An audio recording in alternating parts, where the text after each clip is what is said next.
Welcome to Moments with Marianne.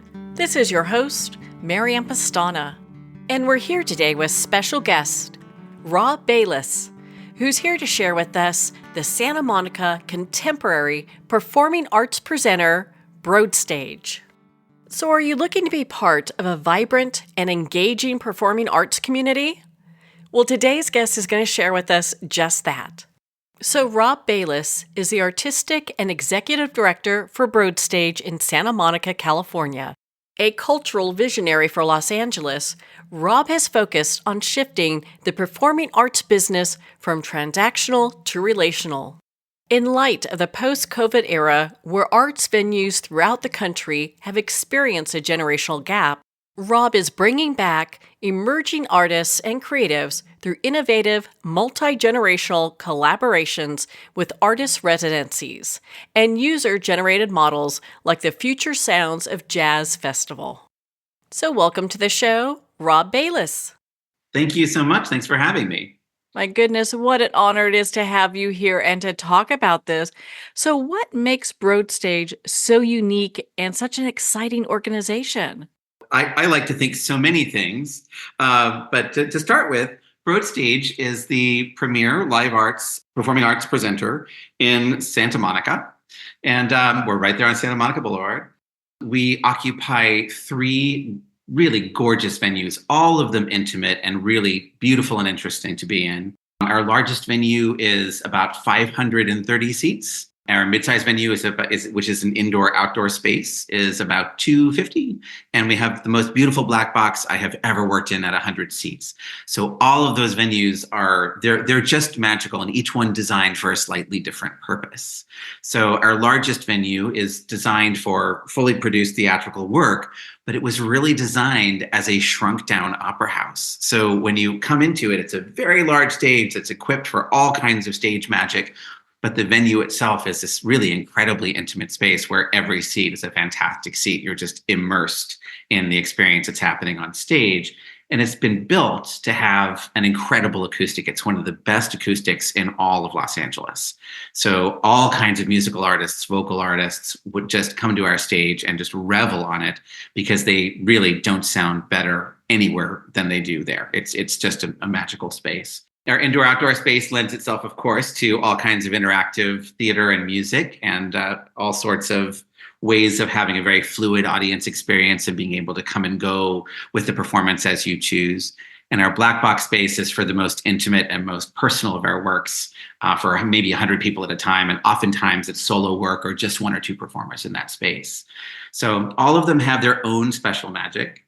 I'd like to say that when you come to BroadStage, the welcome is real. I think when you walk onto our plaza from the parking lot and are greeted by vendors that are there or come early for a taco or are there with friends and just standing at the bar, the feeling that you have is that this is a very purposeful community that is gathering together to have, yes, a great deal of fun, but also to be a space for curiosity, be a space for investigation and growth, and be a space for challenging the big questions of our time while doing so in an environment that really uplifts you and brings you a great deal of joy. Such a phenomenal place. I mean, can you share a little bit about the history of BroadStage with us? BroadStage opened in 2008, and believe it or not, it is one of the 5 campuses of Santa Monica College. The building itself was built on a bond measure that was put forward by the college to create a state-of-the-art performing arts center in Santa Monica, which at the time, Santa Monica didn't have. The Civic had closed, and other venues in Santa Monica were not really at the level of a BroadStage. So it was something the community really needed. And the community, through this bond measure, gathered together, the resources were put forth, and the building was built. So very late in that process, the decision to create a professional presenting organization that would occupy the building came to be. And that is how BroadStage was created. So that is the organization that I run. It is the professional presenting wing of that particular campus. And it's really special in the sense that we have this incredible relationship with the college. So we're also not only dealing with the most incredible artists of our day, I mean, truly the most legendary artists alive, but we're also working at the intersection of those artists and the emerging generation of aspiring professionals. So there's kind of a special, flair to what we do. There's a little extra fire in our veins because it's not just about the performances that we put on. It's about the future for the arts that we're building and the careers that we're able to nurture by creating really profound and like long-term intersections between the leading artists of today and the artists who are aspiring to walk out onto that stage tomorrow. It's a very exciting intersection. Well, I can understand why. I mean, and what a great place just to have people so inspired by the arts. Well, that, of course, is so much due to the incredible level of artistry that we're able to have on our stage. And, BroadStage opened with, I mean, just a remarkable, in the first few years, Anna Devere Smith was there, Mikhail Baryshnikov was there, Helen Hunt performed there. In more recent years, Alan Cumming and Ari Shapiro have been on our stage, and all kinds of names that really everybody who's been to any kind of performing arts experience would recognize. Along with a whole raft of people from really all over the world. It's been an international presenting space from the day that it opened. And that does sort of lend itself to that level of inspiration and to really always being a beacon in the community to gather. And that the architect who built the building, actually, Renzo Cecchetto, designed and created this building. When you come to our theater, you'll notice that the whole sort of upper levels of the theater are just a giant glass box. And he had done that very intentionally. He built the building to be a giant lantern, as he described it, almost a lighthouse, so that it was a beacon in the distance that could draw all of the community in to have the experiences that they were going to share in that beautiful hall. So the level of artistry, obviously had to at least live up to the level of the building. And that has been the case from the very first day. So what a stunning building. I was just so floored looking at it, and it really just calls you in, and it has me thinking. I mean, you probably have some very innovative projects that are underway right now. Can you share some of those with us? We just completed one that I'll share a little bit about, the Future Sounds of Jazz Festival. So very early on in BroadStage's life, the first jazz curator at BroadStage, believe it or not, was Quincy Jones. So jazz has been in the DNA of BroadStage from day one, really very early on. And what Quincy did was create a pathway for young artists under his mentorship to be discovered at BroadStage. So it was also really a place where you would go looking for the next new really big talent. And of course, he had identified, being Quincy Jones, at least 5 or 6 artists during that time who have gone on to have huge international careers. So it was really, you would come with this anticipation of literally meeting the future and the present right there, under the, incredibly wise guidance of Quincy. We have begun to rebuild elements of that program in a new form, which is with our current artist in residence, the jazz legend Stanley Clarke, possibly the only person who could fill Quincy Jones's shoes, and of course their dear friend.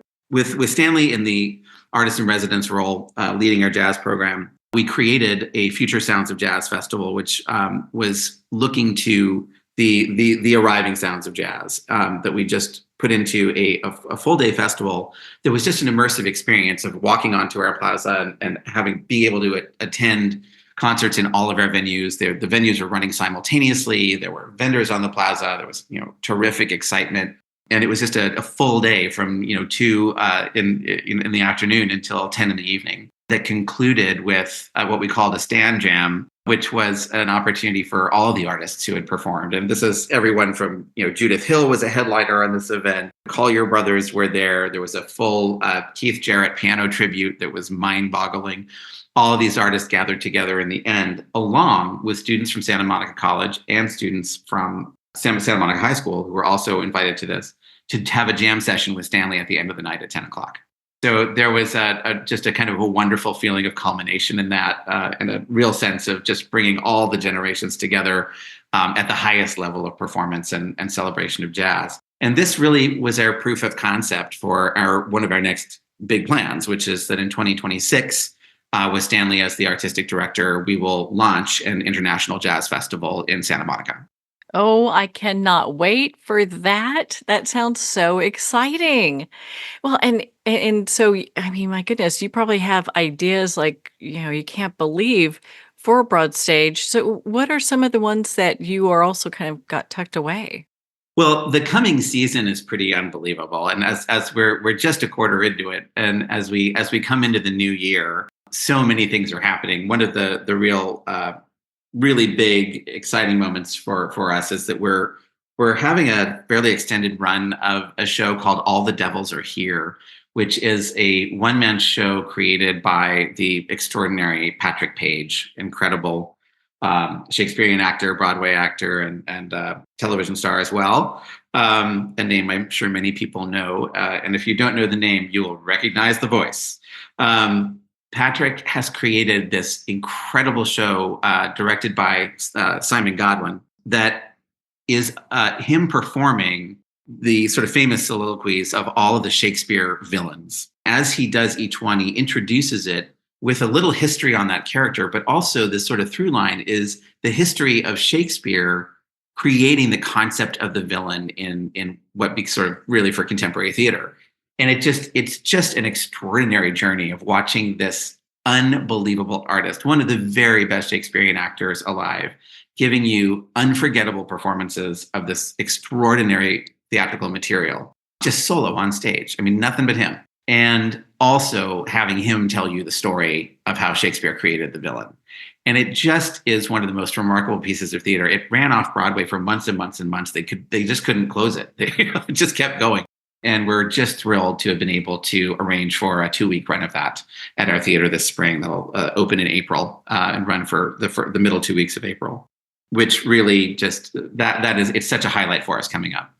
Well, on that note, we're going to pause here for a quick break. We've been speaking with Rob Bailis in regards to BroadStage Performing Arts in Santa Monica. You've been listening to Moments with Marianne. We'll be right back after these messages from our sponsors. Are you an author, speaker, or expert who is looking for more publicity? Visit radioguestlist.com and sign up for free interview requests from shows looking for guests. Radio Guest List is the #1 free booking resource for radio, podcasts, and TV talk shows who are looking for experts like you right now. Visit radioguestlist.com and sign up today to get the visibility you deserve. There comes a moment when you realize you're somewhere special. When you discover that each beautiful creature that you see has been rescued from a life of absolute horror and brought to this incredibly free place. Here's where their lives were forever changed and where yours will as well.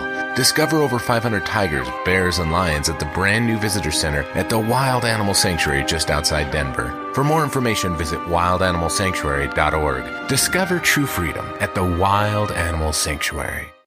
It's one thing to become attached to your perfect home, but what do you do when that home becomes attached to you? A family in dire need of a fresh start, a mysterious house tied to the past. Buried deep within the foundation of the old Far Hill Manor lies a centuries-old secret. Dark forces or something stronger just waiting to be discovered. Caretaker, a supernatural thriller by breakout authors R.J. Halpert.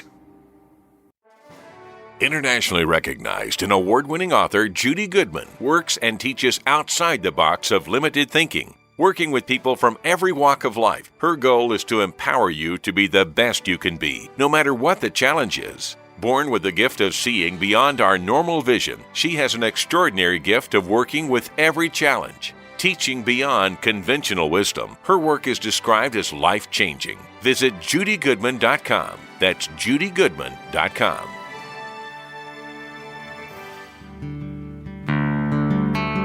I'd like to thank Jason Eastwood at Guitarfulness for sharing his inspiring music and talent with us. His music is known worldwide for cultivating atmospheres of harmony, inner peace, and clarity.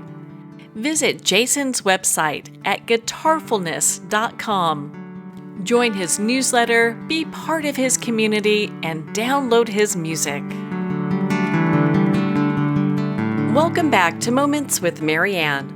We're here today with special guest, Rob Bailis, who's here to share with us the Santa Monica Contemporary Performing Arts Presenter, BroadStage.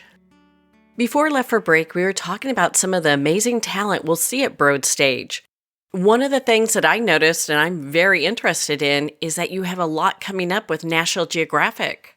Yes, we have had a long relationship with National Geographic. It's one of the most beloved things that we have on our speaker series. Each one of them is just so incredibly exciting. And you walk into that room and are just immersed in the natural world, in the hands of an extraordinary expert who has done something just unbelievable. Whether it's rock climb with one arm, or whether it's deep scientific research, or whether it is to do with incredible stories from the natural world. From the animal world, I should say. These things just are so unbelievably well done. So we're thrilled to have that series. It's been one of the longest running and most beloved things that we've had on our stage for many years. There are several that I've been eyeing that sound just absolutely fabulous. There's the caving one coming up right now. That's going to be very, very cool. You've got that, and then I believe there's one, Earth After Dark. That looks really fascinating. Yep. They're so well done. I mean, they're all led by someone who is just so extraordinary at what they do. And they're also just really great speakers. So it's not as if you're there with a specialist who isn't also aware that they're really trying to get something across to an audience of lay people. They really do take the time and the care and do a great job of entertaining you, while also sharing with you just incredible amounts of discovery. They're really great.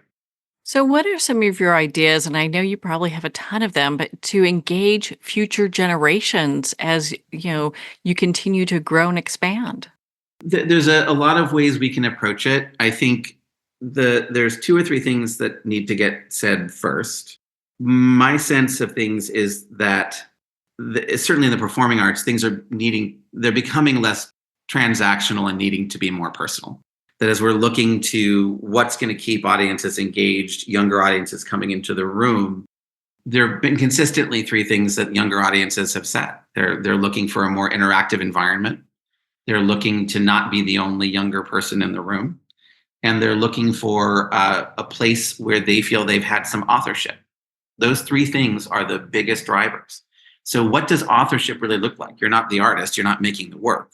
But there has to be a sense that you being there is somehow completing that work. You being there is somehow part of a circuit where you're actually participating in it in a deeper way than passively watching. When you think about something like, I don't want to be the only person of my kind in the room. No one wants to be the only person of their kind in a room. But how do you cross that bridge when generationally right now audiences skew either much, much older or much, much younger?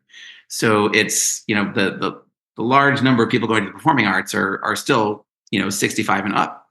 So and that's probably still close to 50 or 60% of an audience. So there's a, real big need to ask, well, how do you get those two generations in the room at the same time when their interests are so different? And then you've got that question, is this content, is this thing that I'm doing or participating in, giving me an opportunity to increase my social capital by being there? Those are really big questions.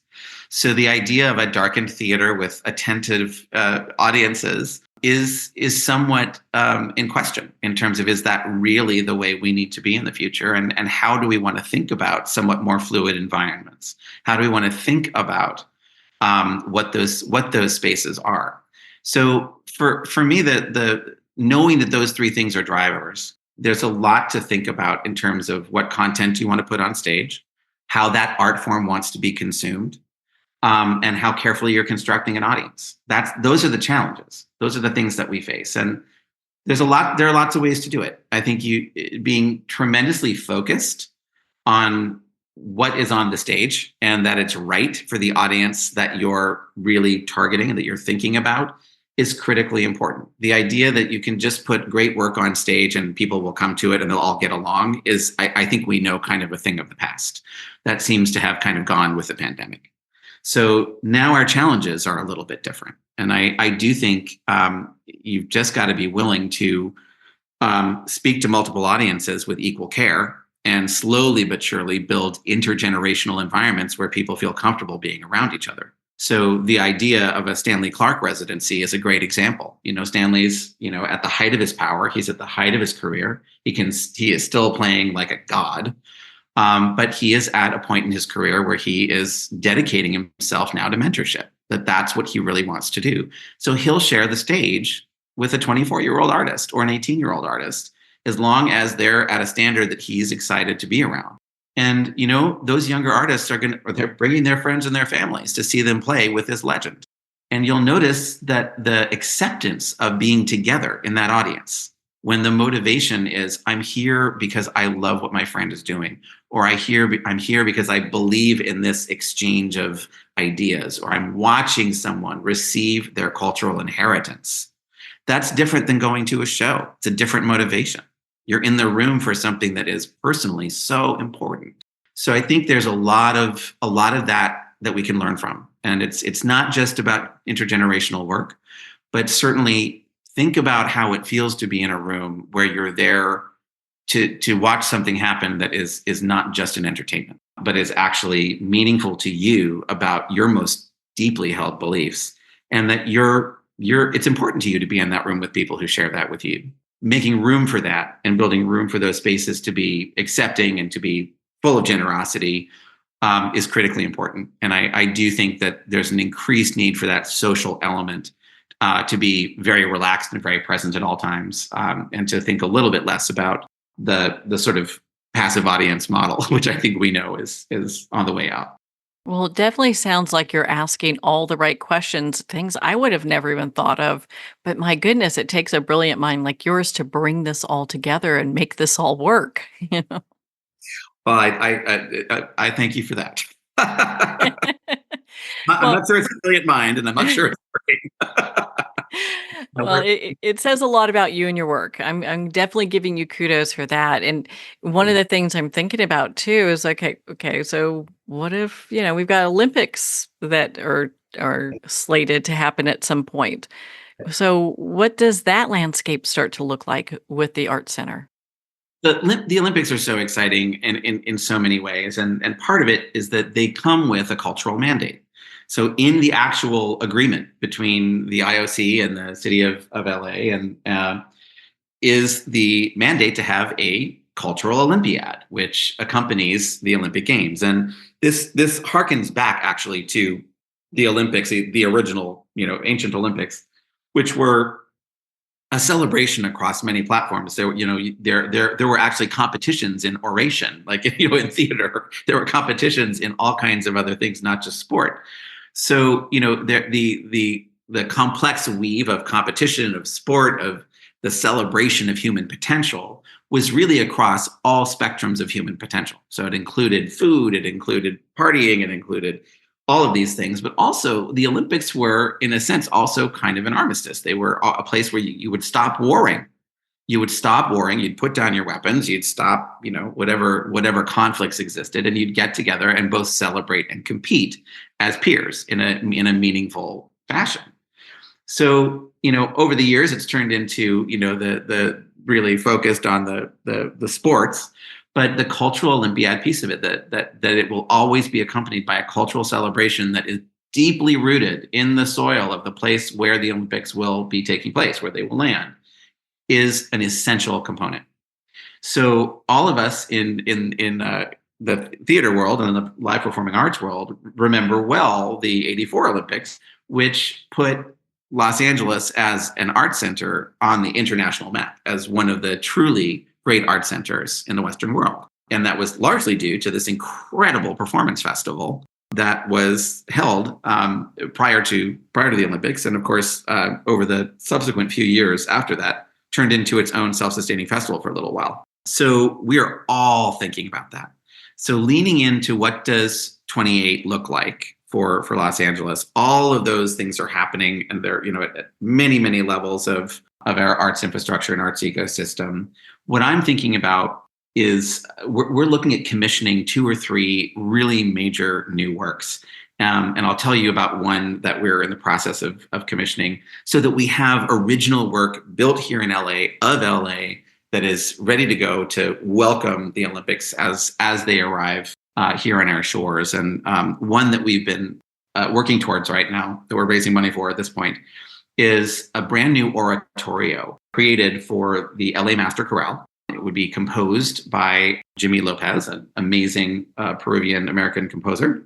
And the subject would be Judy Baca's Great Wall, which of course will soon be the largest public mural in the world. As you know, the Great Wall already exists, and she has been commissioned to extend it, and it will be completed in 28, we hope, with the arrival of the Olympics. So what we're looking to do is to have Jimmy create a multi-movement oratorio based on the images and the history of and the creation of this incredible public mural, which really represents the history of California, but in a very particular way, where LA has been at all of these particular turning points in history. It's a uniquely Los Angeles work, the Great Wall. And if the LA Master Chorale, of course, is arguably the finest chorale of its kind anywhere in the world.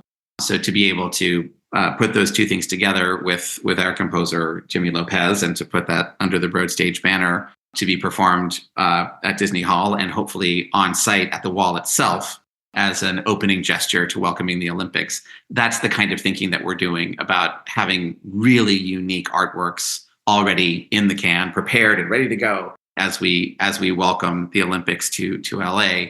But certainly we're also working very hard across the many municipalities of LA County to create a unique LA experience culturally for every single person who is coming to town for those Olympics.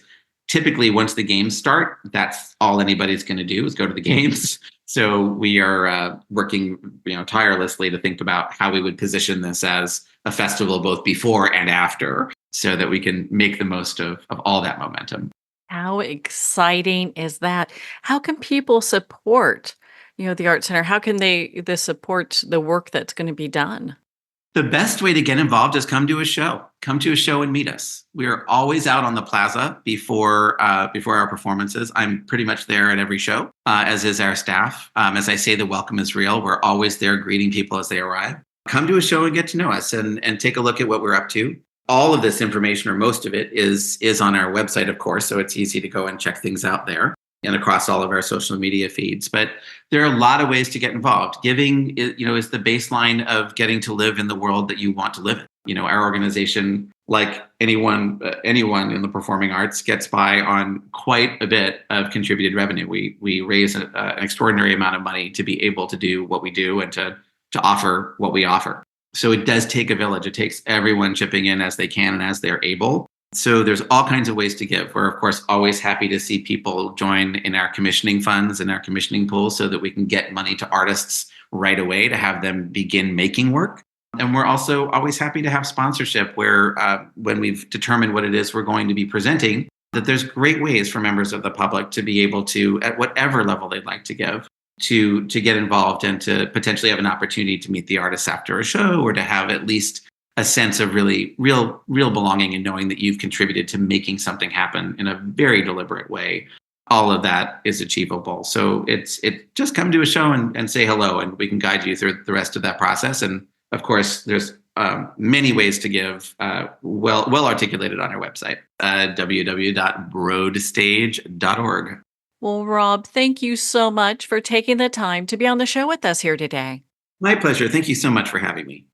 Well, thank you, Rob. It's been such an honor to spend this time with you and to talk about BroadStage.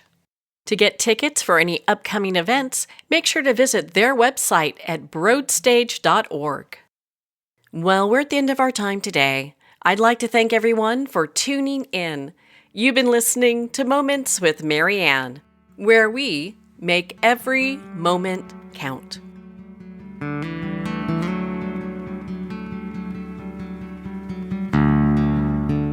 In a single moment, your life can change. Moments with Marianne is a transformative hour that covers an endless array of topics with the best of the best. Her guests are leaders in their fields, ranging from inspirational authors, top industry leaders, and business and spiritual entrepreneurs. Each guest is gifted and a true visionary. A recognized leader in her own work, and while teaching others to develop, refocus, and grow, Marianne will bring the best guest and sometimes a special surprise. Don't miss this. You never know just which moment will change your life forever.